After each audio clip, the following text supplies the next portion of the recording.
Primetime local news, serving the Lakeland and Midwest regions. Good evening and thanks for joining us. Turtleford RCMP are reporting that 2 people drowned in Turtle Lake over the weekend. Police say on Saturday evening around 6:45, a 51-year-old woman had been swimming and started to struggle. A 6-year-old man went in the water to try and help and also had trouble. Nearby witnesses brought the man and woman, who were both unresponsive, to shore. Emergency workers declared them deceased. Both victims are from the Thunderchild First Nation. Foul play is not suspected. There are 20 new cases of COVID-19 in Saskatchewan. None of the new cases are in the Northwest. 65 people are in hospital, with 4 in our zone, including 1 in intensive care. 360 cases are active in the province, with 47 of those in the Northwest. More than 1.2 million vaccine doses have been administered, with over 72,000 in our zone. 71% of people over the age of 12 in Saskatchewan have received their first dose, and 48% are fully vaccinated. At this week's Rotary meeting, residents in Recovery Lloydminster provided an update on their newest program set to kick off this month. The program being introduced is Family Sober Living. The organization currently offers other sober living programs, but this one will help families connect and stay together. It's a pretty daunting task, if you haven't parented for, a year or two and don't really know your children that well. It can be pretty intimidating. So, to know that they have the support of a program like Residents in Recovery to go through that is going to make it a lot easier. Thanks to an anonymous $70,000 donation, Residents in Recovery recently acquired a 5-plex, which will be the home to single parents and their children while they are involved with the program. We can, start to transition, some of the clients that we have right now into the program slowly, and really fill all those different pieces that are going to be needed to support the mothers. So it kind of gives us the opportunity to do 1 or 2 at a time, and then figure out what we really need. The Rotary Club also donated $2,000 to the organization. It's time now for this week's retrospect. Here's Blake Nath.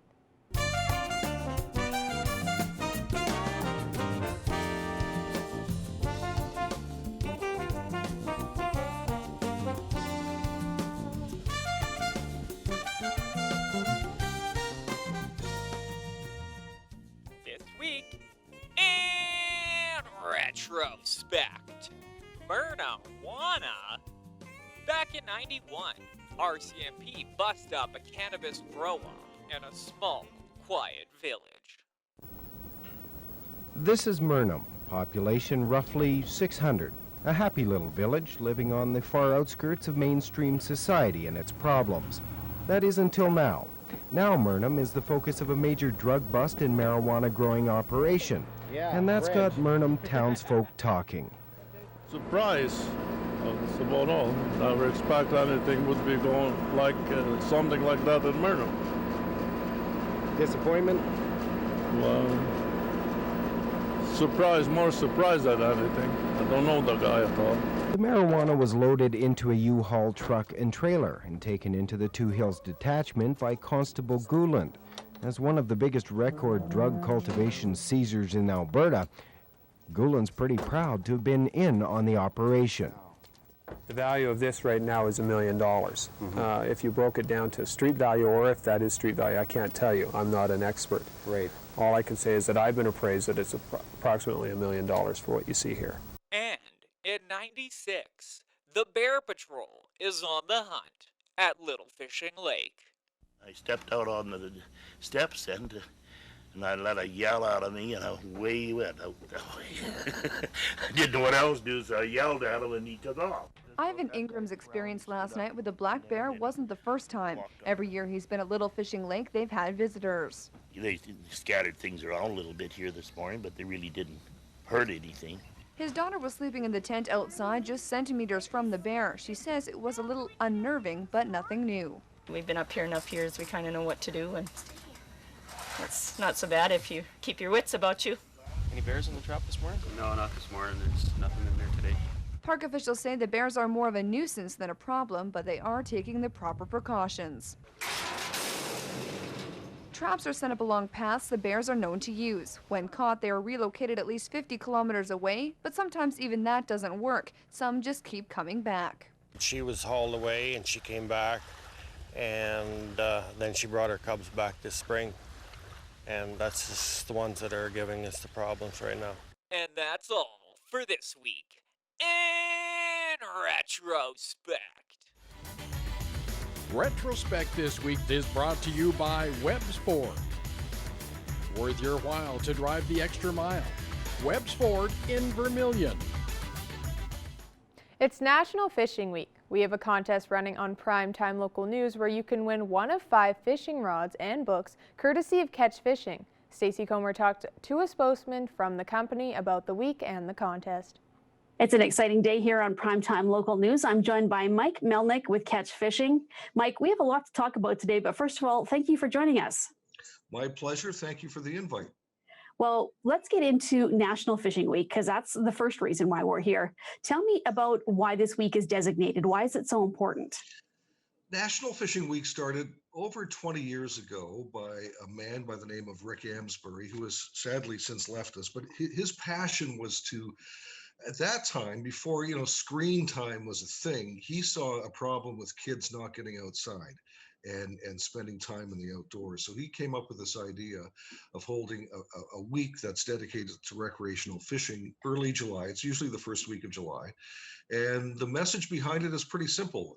Get together with your family and friends, enjoy the great outdoors.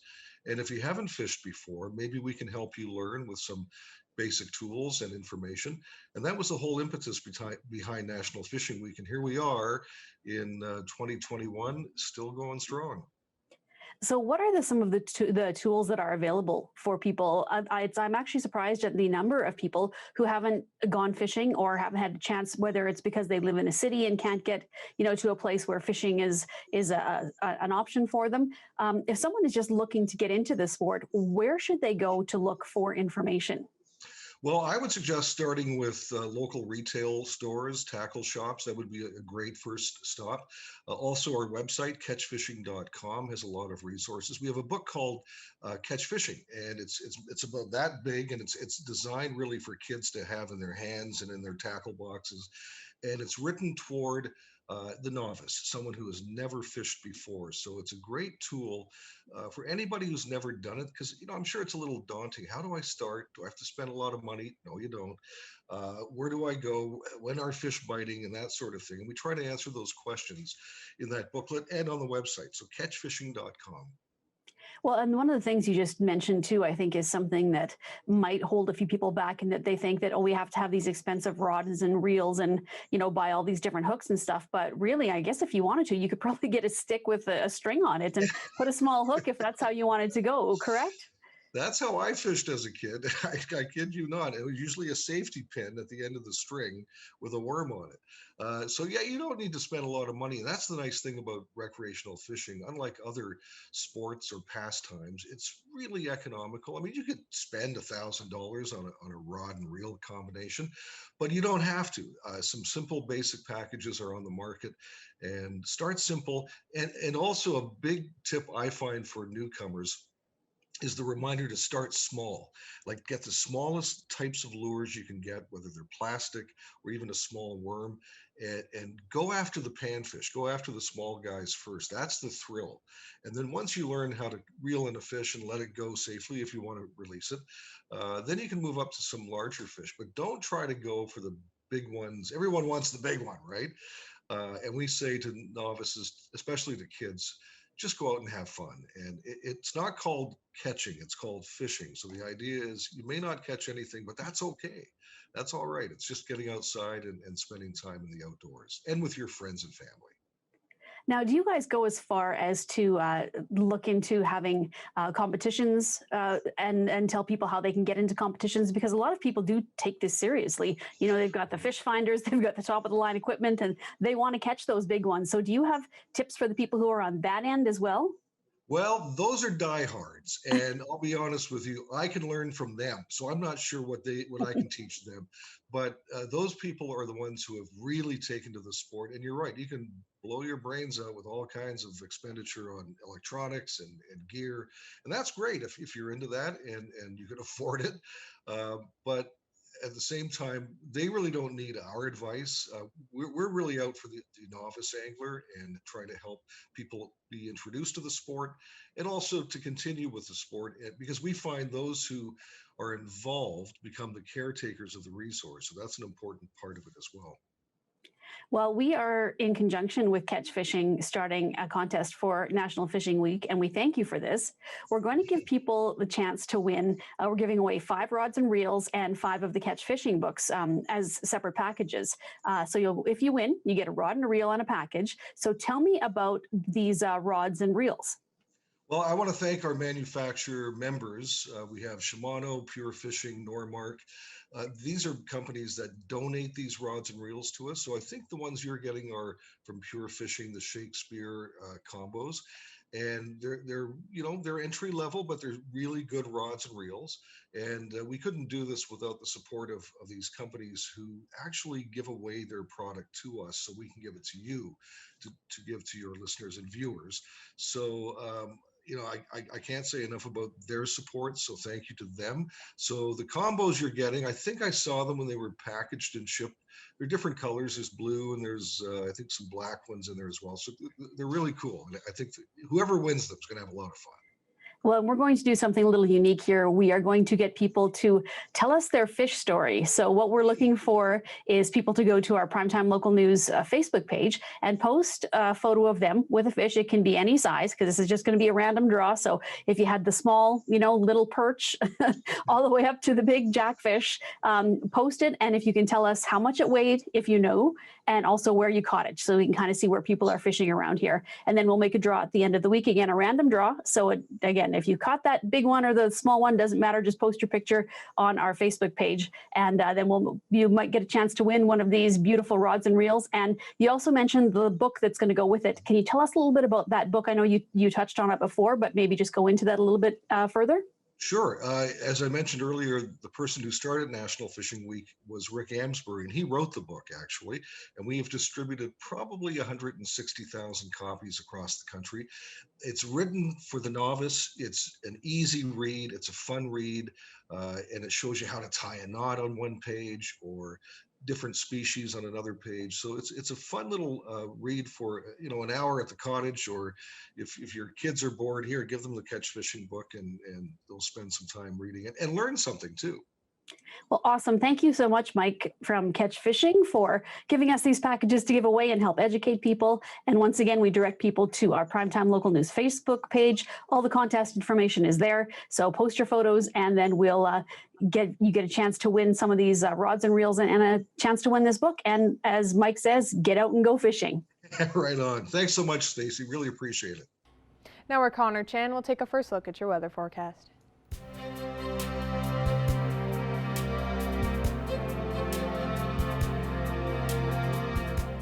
All right, thanks very much, Jasmine. Yes, it is a little bit cooler today. It's the first time in a while where we could say not a lot of sun in the forecast. It's just been an overcast for the last little bit here, and it will be like that at least up until Wednesday. We are expecting a slight chance of showers, around 30%, but it's mainly possibly tomorrow or Wednesday where we could see some rain and some much needed rain on that front with those dry conditions and the risk of some wildfires as well that could possibly be popping up in the province, with, of course, Saskatchewan being under a fire ban right now. Taking a look right now, 18 degrees though with that cloud coverage, and as we look ahead into other areas, 20 degrees in Vermilion and Edmonton, 19 up in St. Paul and Marwayne, 18 in Cold Lake and Bonnyville, 20 also in North Battleford and Provost, with 21 degrees in Macklin, and then 21 also in Maidstone. And now let's take a look here at the satellite radar map. All that activity is making its way into those northern parts of Saskatoon. Prince Albert could see some of those rains. We won't be getting any of that probably at least until tomorrow, like I said. So we're going to see some systems making their way through the Alberta into the Lloydminster areas. We'll see that also in Saskatoon with some rain in North Battleford as well, but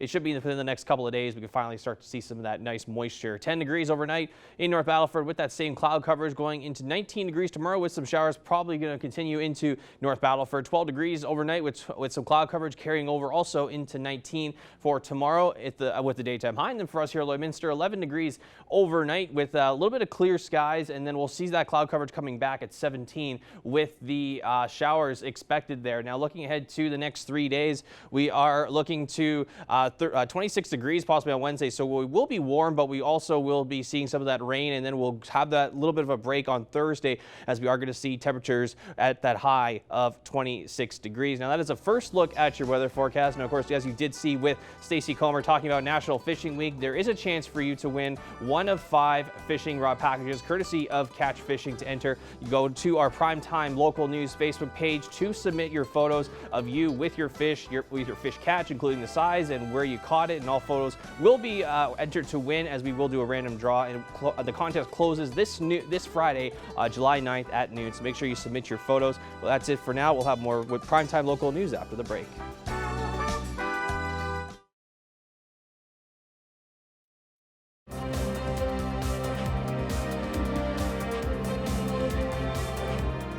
Welcome back.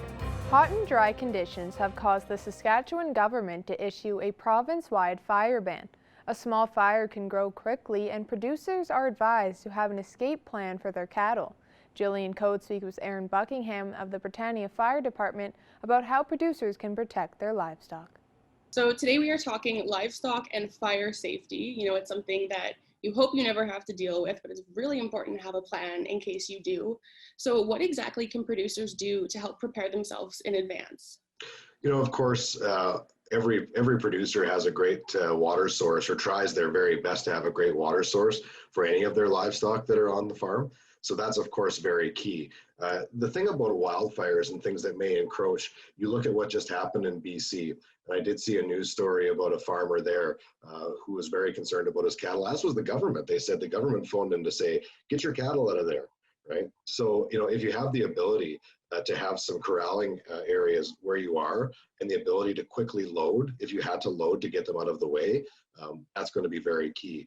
Of course, you can't always have that option, right? In some very large pastures, they don't have penning facilities and ways. They just move without hauling them.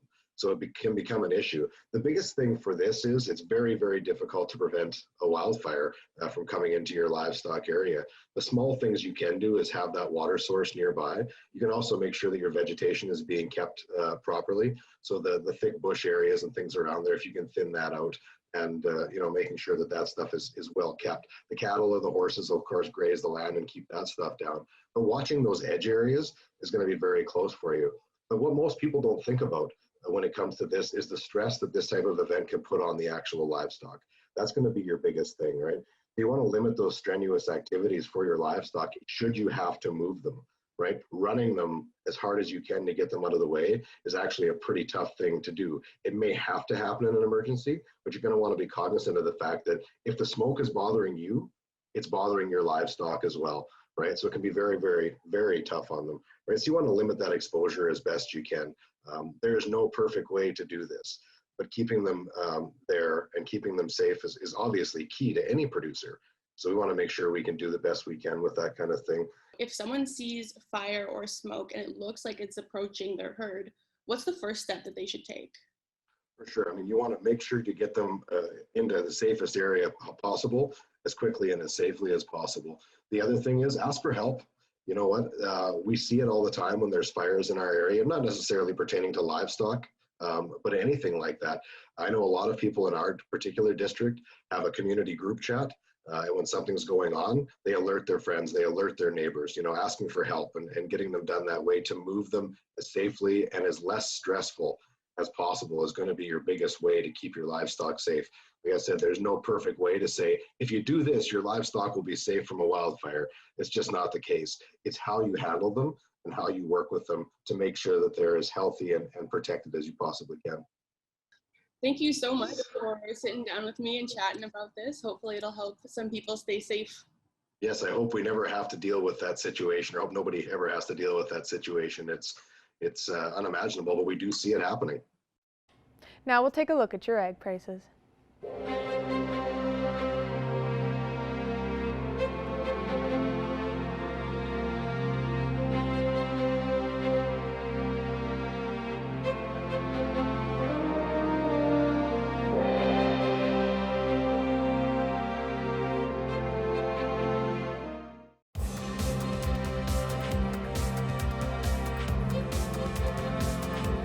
The Tampa Bay Lightning are now just one win away from hoisting the Stanley Cup for a second consecutive season after winning Game 3 over the Montreal Canadiens 6-3.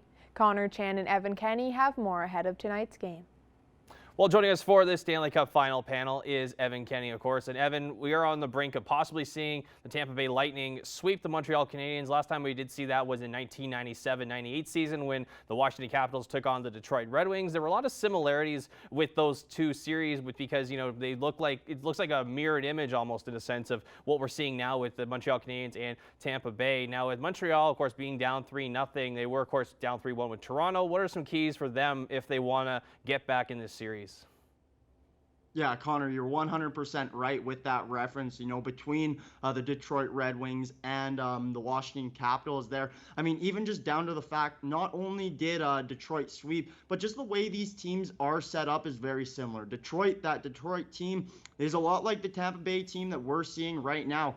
Steve Yzerman, you know, he had a little bit of a down regular season that season, but he came back and he put up 24 points in the playoffs, winning the Conn Smythe, and that was the most points he ever put up in the playoffs. So that's similar to what we're seeing here with Nikita Kucherov. Obviously a down season, not playing due to injury, but now coming back and being on an absolute tear throughout these playoffs. But it goes even deeper than that, Connor. Looking at some of Detroit's more depth type players, you know, some of the kind of physical type guys that they had, the Maltbys, the McCartys of those teams, they're similar to, you know, Patrick Maroon or Barclay Goodrow in the sense that they're grit guys, but they definitely add to your score sheet. Now looking at it, you know, going even deeper to these similarities, the Washington Capitals team back then, you know, they were an older team. They brought in a lot of guys at that trade deadline. You know, Brian Bellows was one guy they added, Esa Tikkanen, some guys who had winning experience.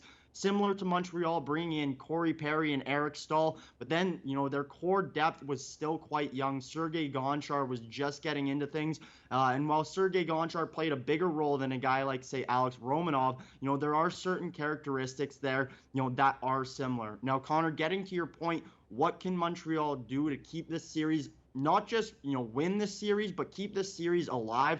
They have to believe that they are still in this series. There was an interview with Justin Williams, and he said just that. You know, the LA Kings, back when they won the first time, they didn't go through many, you know, challenges. But that second time, at one point, they were down 3-0, and all they did was believe that they can do this, take it one game at a time, because you never know what's going to happen next. Now, Montreal's obviously looking for a reverse sweep. They're looking to be just the 5th team in history to do this and just the 2nd team to do it in the Stanley Cup Finals. So I'm not saying it's going to be easy by any means. You can just ask the 1942 Toronto Maple Leafs. But if they do want to do this, they have to believe that they are a team that can compete for this spot. And you mentioned with the Detroit being similar to Tampa, of course, there wasn't really a huge salary cap, so of course they could have whoever they want there. If Tampa, in my view with Tampa Bay, if Tampa is going to win, the one thing, of course, they need to do is not underestimate Montreal, because we've seen what Montreal can do. They took down Vegas, they took down Toronto. You know, they're obviously a very good team. We've seen that before, but you know, Tampa just has that depth that you mentioned. They got those guys like Blake Coleman, Barclay Goodrow. You know, Matthew Joseph had a really good game. Tyler Joseph had a really good game 3, and that's going to be key for if they are going to want to win and sweep and potentially sweep the Montreal Canadiens. But of course, if they have to go home for Tampa for Game 5, then you know, I'm sure they're very capable of doing that. Of course, you know, you can't forget Andrei Vasilevsky has been really good when it comes to series clinchers so far this year. He's been having shutouts, at least 2 of them, so he'll be probably a very deadly force for Tampa Bay if they want to close out this series. And one of the last things, Evan, I know, of course, if it does happen that they do get swept, and since we're also in the Stanley Cup Final and close to the end of the NHL season, we can't not talk about Conn Smythe favorites from each team here. For me, for Tampa Bay, you know, I could see it being Nikita Kucherov again, but you know, Andrei Vasilevsky has been really, really good for Tampa Bay. But it's all of a matter of, you know, who's going to step up more. It's going to be one of those two, in my opinion. And if you had to pick someone, Evan, just from either team, really, who would you have on your radar? Connor, looking at my notes, you said 2 of the 3 guys that I have on here. I mean, Kucherov, like I said before, going on an absolute tear. We thought he did great in last playoffs. Well, in less games right now, he has almost as many points. So just a phenomenal player there. And then, like you said, Andrei Vasilevsky. I mean, when the games have mattered the most, those series clinching games, like you said, 2 shutouts there. So if he can continue with that kind of success, you know, moving forward here, possibly game 4, possibly game 5 going forward, then I think, you know, both of those guys are great front runners. And then obviously we have to give a nod to one Montreal Canadian. I mean, Carey Price, where would the Montreal Canadiens be in these playoffs without him? Connor, I don't know if I'd go as far to say, you know, this is a potential J.S. Jaguar type scenario when he won the Conn Smythe, even though the Anaheim Ducks lost to the New Jersey Devils in the finals that one year. I don't know if it's quite that same situation, but if there were to be a guy from the Montreal Canadiens with them potentially losing to win this, I think Carey Price would definitely be their MVP. If you're looking at a potential if they do lose and they do give a Conn Smythe to one of the Canadians, another dark horse in my mind there is Nick Suzuki. Evan Kenny, thanks so much for joining us. Yeah, thank you, Connor. Now we're Connor Chan. We'll take another look at your weather forecast.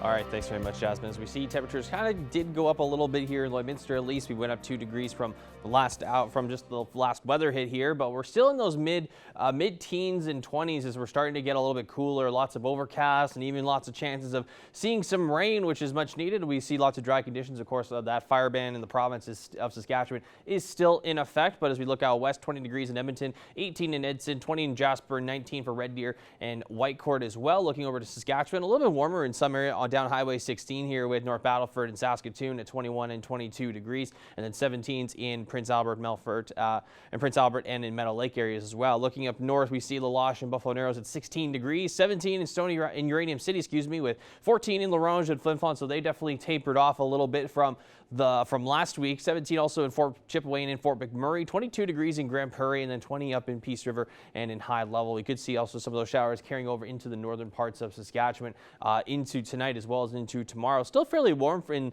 those low southern Alberta areas like Lethbridge and Medicine Hat, who are still in those mid to high 20s-ish there, with 23 in Lethbridge and 25 in Medicine Hat, 17 in Calgary, and then 15 degrees in Banff. Going over to southern Saskatchewan, also very warm. Of course, they have been seeing lots of the heat over the weekend as all that heat we got basically moved out east into the Manitoba areas as well as Ontario. But looking right now, 23s in Swift Current, Moose Jaw, and in Regina, and then 22 for Kindersley. Now looking across the rest of the country, that heat wave, you can tell it's making its way out east as we see 31 degrees in Toronto, but we're seeing a little bit more cloud coverage as well. 23 in Winnipeg, 25 in Quebec City, and 14 in St. John's. You could see that risk of some thunderstorms also making its way out to Ontario with all that warm weather that they are getting there. And then 23 all the way out in Vancouver there, with 28 up in Whitehorse for a nice high 20-degree temperature day, and then 17 in Yellowknife. And looking ahead to tomorrow, it is going to be another cooler day as we're expecting temperatures at least in that 17 in that mid-range there, as we are expecting a 40% chance of some rain, as well as we'll see that possibly into Wednesday as well. So 17 will be the number we see around the immediate areas, 20 up in Bonnyville and Lac La Biche tomorrow, as well as in Pierceland, 19 in Cold Lake and Edmonton tomorrow. North Battleford also sitting at 19 degrees tomorrow, and then 18 in Maidstone, Provost, and in Macklin as well.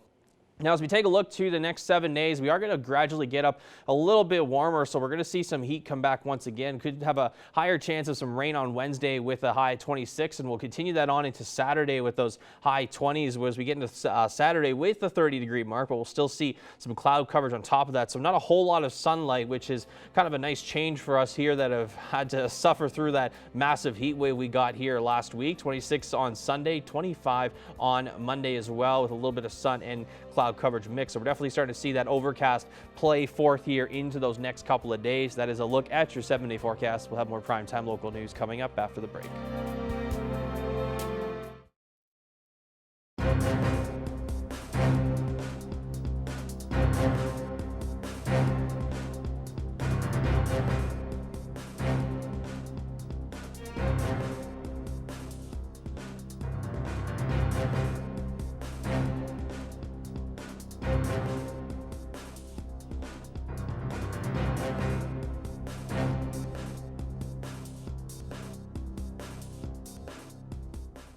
I'm joined here today for Primetime Local News with Chief Norm Namir with the Lloydminster Rescue Squad. Thank you so much for joining us today. Now, over the weekend, there's been quite a few drownings in Alberta, like with the man who was found dead in Long Lake Provincial Park, the 13-year-old girl in Wetaskiwin, and the 2 people in Turtle Lake. Do you possibly think the extreme heat we've experienced last week has added on to why there's so many drownings? Yes, no, I agree with that statement. The heat definitely plays a factor, and every year we see that as the temperature rises in Alberta or Saskatchewan, anywhere across the provinces or the country, actually, you will notice that the drownings go up. People want to cool down. People forget sometimes that they need to be careful when they jump in the water or whatever activities they perform. So we encourage them to have fun, but just do it in a safe manner. But yes, the heat does make a difference in drownings. What precautions is the rescue squad urging residents to take when going out into the water?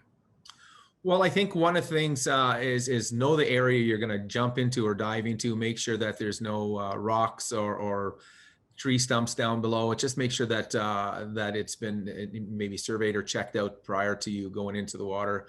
You know, the other thing too is weather.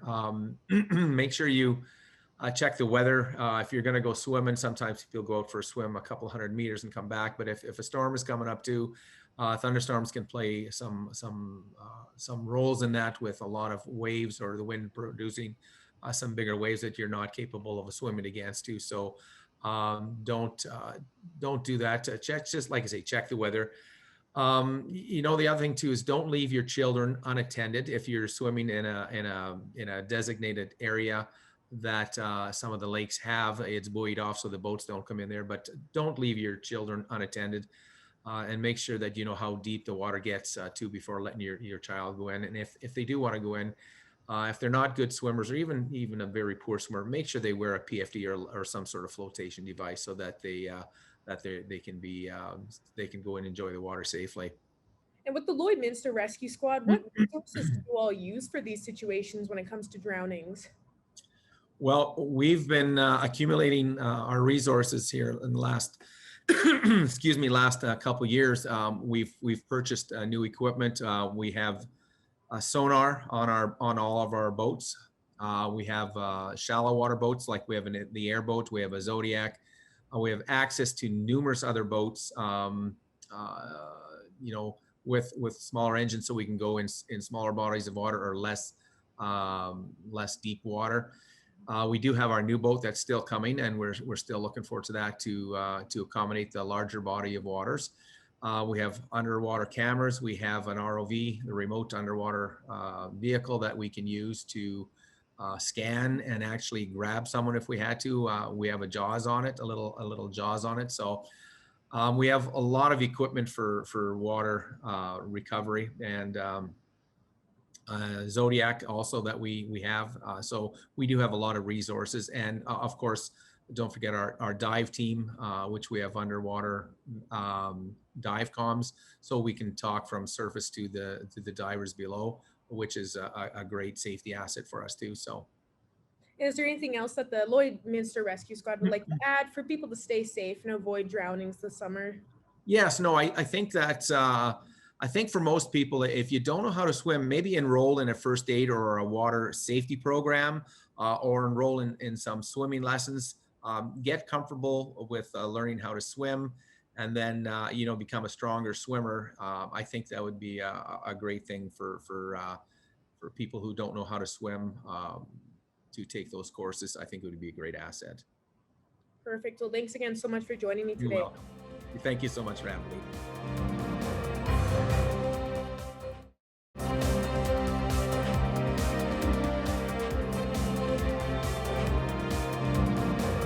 Well, this is an interesting day here at Primetime Local News, and I'm happy to be joined by someone who we have spoken to recently, Dr. Bruce Olav Solheim. Bruce, we're talking today about UFOs, a report that was released by the U.S. government. We spoke to you before about your book, and we know your background with UFOs and with aliens, and something you've been following for a long time. You're an author, you are a professor as well, so you know your stuff when it comes to this. So let's talk about this report. I have to say, from what I've seen, it seemed a little bit disappointing. I know that you probably being an insider, kind of expected this, but I think the general public was hoping for more. Well, you're right, Stacy. People, I think a lot of people, especially in the UFO community, but in general, there was a lot of interest. Every national news here in the States, and I'm sure up in Canada too, were covering this. And it was even on 60 Minutes, which is the premier news show on the weekend here in the States. And everybody, probably thought there's going to be something to bite into, but it just really wasn't on the surface. Now, if you kind of read between the lines, there's some interesting things that I thought I could mention, but just on the surface, it's only 7 pages long, and there's 2 appendix pages that don't really tell you anything. But there's some interesting things about it. And well, one thing, they kind of released the information ahead of time, which I think had the effect of taking the air out of the tires, because it was a little bit too hot of an issue, and the government doesn't like that when people get too excited, so they want to calm them down. So they kind of I think snuck some stuff into the press early, and then when it came out, it was kind of like anticlimactic, and it wasn't very exciting. There's a lot of I've read it many times, and it's just a bunch of government kind of talk, so it's not juicy at all. But that being said, they did mention threat many, many times. And I think I forgot how many times, 7, 8, 9 times. So obviously they're looking at it from a threat scenario, a threat to our country and national security, or, global security, I guess. And the other really interesting thing that I think is kind of a giveaway is when they start talking about signatures intelligence. And that might be something that slipped through. Maybe people didn't recognize the importance of that, but what they're talking about is what they have observed, what these qualified observers, these military pilots, have seen are no heat signatures, nothing that indicates any system of propulsion, some kind of cloaking, the ability to disappear and reappear. I mean, that's what they're talking about with signatures. And I think that's incredibly remarkable, and does reveal that there is something very, very non-terrestrial about these things. And it's funny to me when they put these categories, we think it's either going to be a natural anomaly, or it's going to be maybe an adversarial country that's doing these things. And the last, and they don't mention aliens at all, or extraterrestrials, but the last category that they said it could be, because they said they don't know what it is, was other. And that's like a big question. What do they mean by other? That's begging the question. In other words, it doesn't provide answers. It just provides a lot more questions. And the next report's supposed to come out September 23rd. And I'm thinking what's going to happen to Congress. And I'm thinking what's going to happen is that they're hoping, which is already happening, the news cycle is gone. They're not covering it at all now. It's just like nothing, at least here. And they're on to the Kardashians or whatever else they're obsessed with at the moment. And so I think that, it's going to take a grassroots movement of people to just say, hey, just tell us what you know. Well, Bruce, I know that you talked about people, you have to stay on this subject to try and get the information out, but we all know how governments work, unfortunately. Do you think that maybe somebody might come out eventually and say, well, okay, you need to know this, people need to be aware of this? Or do you think this is going to be fighting tooth and nail, even come September, to get more information other than, I saw the term in the report, unexplained for everything? Well, we know that a lot of this is unexplained. We want the explanation, right? So do you think we will get to the depths of the information that is available? I think more will come out. It'll probably be from, people leaking information, whistleblowers, that kind of a thing, as the momentum builds, but it has to build from the bottom. You can't wait. That's why I think last time we talked about disclosure versus what I believe to be revelation, that comes from the people, what they believe and what they want to hear. It's not like we're sitting here waiting, I hope they tell us what the truth is. We already know what the truth is, either by experience, in my case, or by just people. People are smart. They're generally pretty smart. They're intuitive. They're saying, wait a second, that doesn't sound right. What are they talking about? Other. It's probably other, but they're not telling us what other is. So, I think sometimes the government underestimates our ability, governments in general, underestimate our ability to handle the truth. And I think we can handle the truth. Some people say it'll be a threat to people's spirituality and traditional religions and stuff. I think that is exactly where it needs to reside, is people need to realize that we're not alone. And that's going to take a broader view. Bruce, it's always a pleasure speaking with you. And I hope that as we go along and as information either comes out or doesn't come out, that we can go back to you and rely on the knowledge that you have and from your insider community to maybe help explain to us a little bit more some of the things that we're not hearing about that you might actually hear about. So thank you for taking the time to speak to us once again. And we look forward to talking to you again sometime in the future. Thank you, Stacy. It was always a pleasure. All right, taking a look here at the map for tomorrow. It is going to be much cooler, so kind of similar to what we saw today, but we are going to see possible higher chance of some showers in the area. So 17 for us tomorrow expected here in Lloydminster as well as in Vermilion, Vegreville, Marwayne, 20 degrees up in Pierceland, Bonnyville, and in Lac La Biche as well, with 19s in Cold Lake and in North Battleford. Now, as we look ahead to the next 7 days, we're going to start to see a little bit more of an overcast continue on, and we'll see a higher chance of some rain on Wednesday, as we are going to get back into the 20s and around the averages where we're normally averaging around 23 for the month of July and 11 for the low for July. So 26 for Wednesday, Thursday was still that same overcast. A little bit clearer on Friday as we're just shy of 30 degrees as we're still getting back to some warm temperatures, but of course nowhere close to what we saw over the past week here. 30 degrees on Saturday with that cloud coverage there, so it won't feel as quite as hot. 26 on Sunday and then 25 degrees on Monday to wrap up the next 7 days. Thank you for joining us on Primetime Local News. Have a great night.